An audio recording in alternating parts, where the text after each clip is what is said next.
এই জীবনে যতটা দুঃখ আমি পাচ্ছি, সত্যি বলছি, তার এক বিন্দুও বহন করার শক্তি আমার আশা ছিল না। কখনো চাইলেই কাঁদতে পারি না, কারণ এই কষ্টের কারণ আমি নিজেই। সব জমিয়েছি নিজের ভেতর, কাউকে বলতে পারিনি আমি ভালো নেই। হাসি মুখের আড়ালে নীরবতার গভীরে আমি লুকিয়ে রেখেছি এক ভাঙা মানুষকে।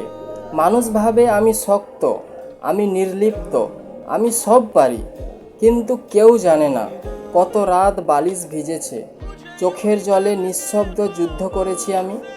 নিজেকে কতবার জোড়া লাগিয়েছি, যে এখন নিজের আসল রূপটাই ভুলে গেছি। সবাই বলে সময় সব ঠিক করে দেয়, কিন্তু কেউ বোঝে না সময় শুধু ক্ষত তৈরি করে, সব ক্ষত শুকায় না।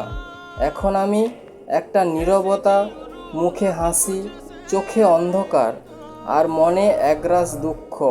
প্রতিদিন বেঁচে থাকার অভিনয় করি আমি ধ্বংস হয়ে যাচ্ছি, তবুও বলি আমি ভালো আছি।